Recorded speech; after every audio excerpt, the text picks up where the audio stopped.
Tudo bem com vocês, amigos? Imagino que seja de conhecimento de todos a decisão da Justiça do Trabalho de São Paulo, do TRT da Segunda Região.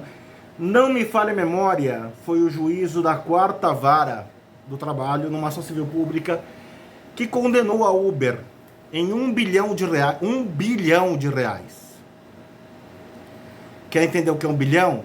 1 vezes 10 elevado a 9, tá? 1 vezes 10 elevado a 9 reais. Multiplica, é esse o número que é 1 bilhão. Daí o juiz condenou a Uber por danos morais coletivos em R$ 1 bilhão e condenou a Uber também a registrar todos os seus motoristas como empregados. Entendeu que existe um vínculo empregatício. Vamos falar primeiro sobre o vínculo empregatício, meus amigos. Não é minha área, vocês sabem disso, então eu tenho que pegar e estudar. Eu peguei a CLT do Saad, né? Eduardo Gabriel Saad. Eu peguei a CLT do Saad para lembrar do artigo 3º. O que falava o artigo 3º? Considera-se empregado toda pessoa física que prestar serviços de natureza não eventual a empregador sob a dependência deste, mediante salário. Bom, então a gente já sabe que o empregado é pessoa física, né? Mas é e, não é e uma coisa ou outra, é uma coisa e outra. O empregado é uma pessoa física. Então, assim, o que acontece? Quem contrata o João para ser empregado está contratando o João. O João não pode pegar e falar assim, olha... hoje eu não posso ir, mas o José vai no meu lugar. Não existe. É o caráter personalíssimo que chama-se a relação de emprego. Mas apenas o caráter personalíssimo não basta, tá, meus amigos? Por exemplo, várias profissões, muitas vezes, trabalham com esse conceito também de caráter personalíssimo. Vamos dar exemplo? A advocacia. O nosso trabalho, o meu trabalho.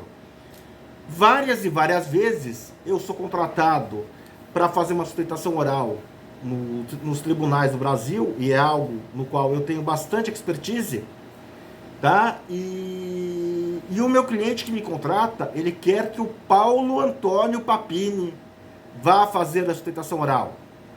Ele não está me contratando, eventualmente eu posso até, olha, não, vou arrumar um advogado até mais qualificado que eu. Um advogado, não, o cliente quer que o Paulo Antônio Papini vá realizar a sustentação oral. É para o Paulo Antônio Papini, não é para outra pessoa aí.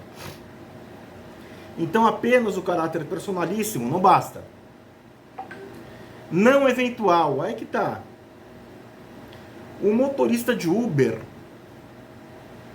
ele trabalha em caráter não eventual.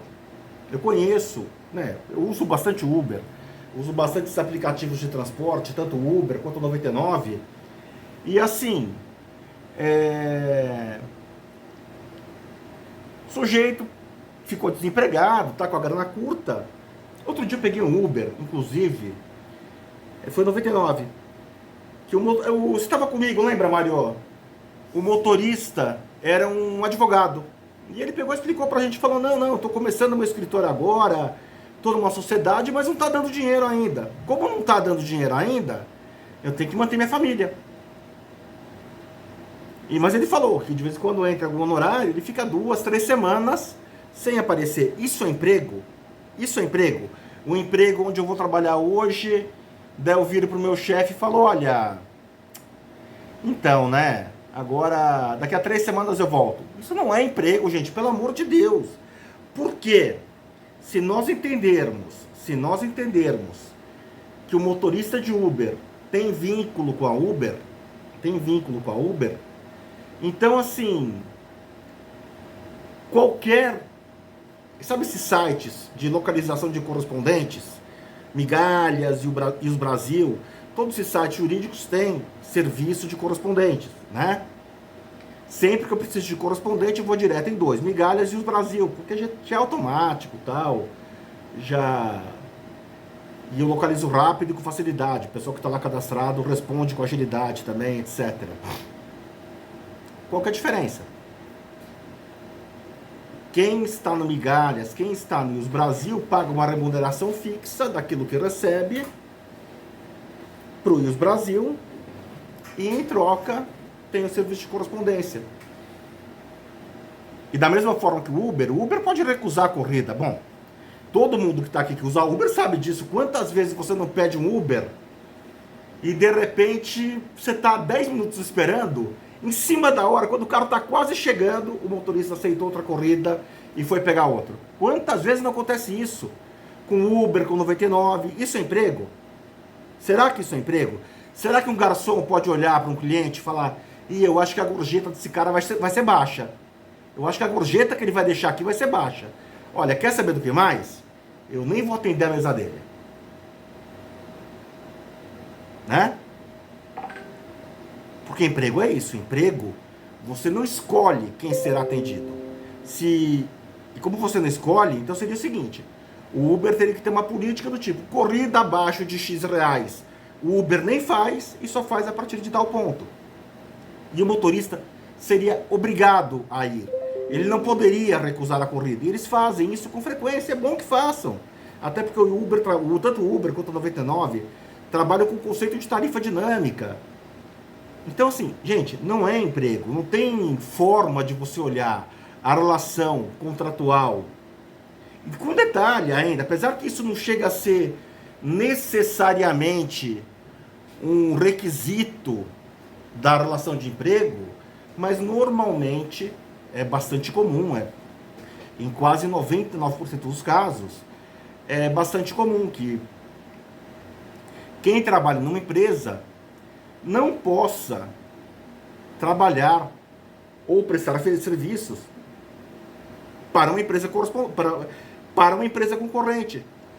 Quantos não são os motoristas de Uber que também são cadastrados no 99 Táxi e outros serviços?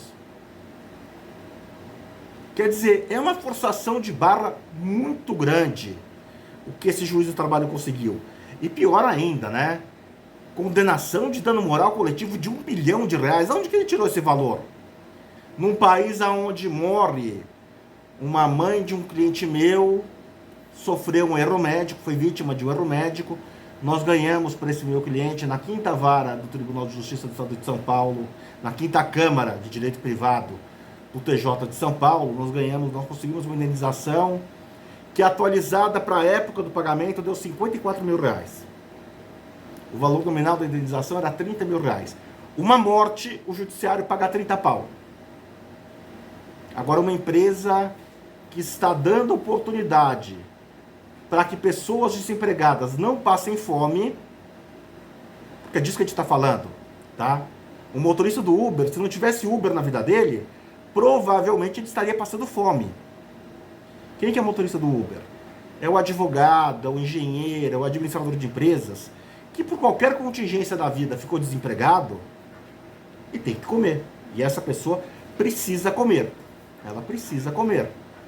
Tá? Então, assim...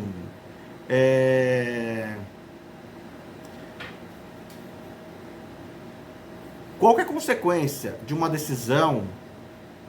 Não estou falando que o magistrado que a proferiu é irresponsável, mas a decisão é irresponsável. A decisão é irresponsável e antijurídica. Qual a consequência disso? A Uber vai sair do país. Simples assim. A Uber vai sair do país. Tem um detalhe grave ainda, né? Porque quando a gente está falando na Uber ter que registrar os motoristas, então a gente está considerando que aquele motorista é um empregado da Uber. Então ele tem que receber 13º, férias, etc, etc. Todos os encargos, registro no INSS, etc, etc, etc. O que já tornaria inviável a operação. Porque como é que o Uber pode custar mais barato que um táxi se vai ter que recolher todo tipo de encargo? Daí mostra uma ignorância muito grande por parte dos nossos operadores do direito, principalmente, em alguns casos, por parte dos juízes. Mas o que é mais grave ainda, a meu ver, é o seguinte: existe um passivo potencial contra a Uber por conta dessa sentença gigantesco. Porque se for mantida, Nós estamos falando de uma empresa que determinou que os seus funcionários usem os meios de produção próprios para a empresa, o que é proibido legalmente. Uma empresa não pode... Se eu sou empregado do meu... Aqui está meu escritório, Paulo Antônio Papini Advogados. Se eu sou empregado do meu escritório, eu não posso virar para o empregado do meu escritório e falar assim, olha, traz seu computador para trabalhar. Não posso falar isso. É obrigação minha fornecer a ferramenta de trabalho, qual seja, no caso do advogado, a biblioteca, o computador, etc. Né? Eu não sou obrigado a pagar a inscrição na ordem do advogado, isso é uma coisa dele. Mas o computador, os elementos necessários ao trabalho dele, sim, é obrigação do empregador. Então, assim, boa parte dos motoristas da Uber alugam os carros para trabalhar. Esses motoristas terão direito à devolução dos valores pagos, com juros e correção. Detalhe, poderia se falar aí na aplicação do artigo 940 do Código Civil e devolução em dobro. Na prática, o que vai acontecer é o seguinte, a Uber vai sair do Brasil. Sabe quem vai perder com isso? O pobre que só andava de ônibus, e de repente surgiu um serviço na vida dele que permitiu que por uma quantia um pouco maior que o preço de uma passagem de ônibus, ele vá para um lugar X, Y, Z de carro. Com o detalhe, ainda existe aquela opção, né, de corrida compartilhada. Então você pode colocar na Uber, eu não faço isso, mas você pode colocar na Uber que você aceita compartilhar a tua corrida com alguém.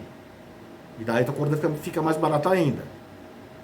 Então assim, eventualmente você vai andar de Uber para um lugar X mais barato que o metrô, ou pelo preço de um metrô, ou um pouquinho mais caro que o metrô, mas algo que era inviável na época do táxi. E sabe quem mais que vai perder com isso também? O pobre. O cara que ficou desempregado, que era advogado, engenheiro, médico, dentista, qualquer coisa. O sujeito teve um problema na vida dele. Outro dia eu peguei o Uber e o motorista era um empresário que tinha falido. E ele pegou e falou, meu, tive que recolher os cacos, engolir orgulho e comecei a trabalhar no Uber. Se não fosse a Uber, o que esse cara ia fazer da vida dele? A gente sabe o que ele ia fazer da vida dele. Ia pegar uma arma e resolver tirar a própria vida. Ele me contou isso. Ele falou que se não fosse aquela oportunidade de estar ganhando dinheiro com corrida, que permitia ele retirar 4, 5 mil reais por mês, ele estava quase desistindo da vida. Olha quão grave é isso. A gente não está falando só...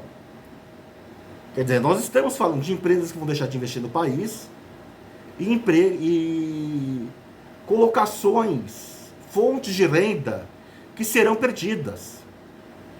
Não é possível, gente, que um único juiz de primeira instância, não sei que idade que ele tem, qual que é a experiência de vida que ele tem, tenha o direito de atrapalhar a economia, os negócios, principalmente no momento de crise, num país de 215 milhões de habitantes. Porque não é a Uber apenas que vai sair do Brasil. Nenhuma outra empresa de transporte de pessoas com este padrão Uber vai querer vir para o Brasil, com um agravante.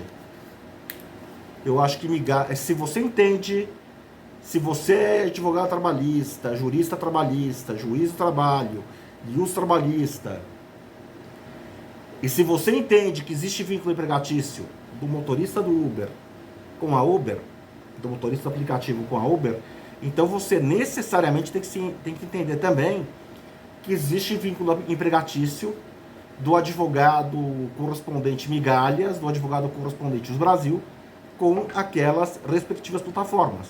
Porque é exatamente a mesma coisa. Tá legal? Meus amigos, por hora é isso. Um grande abraço a todos e até o próximo vídeo. Valeu!